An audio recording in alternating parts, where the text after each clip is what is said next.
ரீசெண்டா ஒரு மாநாடு, இளைஞர் மாநாடு மாதிரி நடத்தினாங்க. எப்படி? இளைஞர் மாநாடு மாதிரி. அங்க ஆனா இளைஞர்களே இருக்க மாட்டாங்க. ஆனா அங்க ஒரு இளைஞர் இருக்காரு. ஏன்? அவங்க அப்பா பையன், அவங்க 2 இளைஞர்கள் தான் தமிழ்நாட்டில்.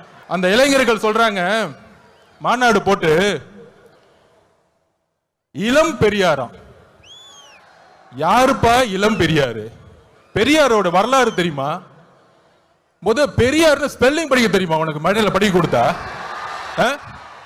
இதே ஈரோட்டில் மண்ணில் எத்தனை சொற்பொழிவுகள், எத்தனை மாநாடு, எத்தனை உழைப்பு, 70 வருட உழைப்பு. அந்த 70 வருட உழைப்பை சிதைக்கிற மாதிரி இளம் பெரியார்னு சொல்றீங்களே உங்க மகனுக்கு, இதுவா ஆட்சி?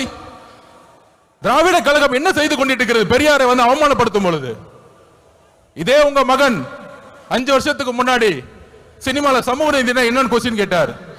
சமூக நீதி தெரியாதவர் இளம் பெரியாராம்.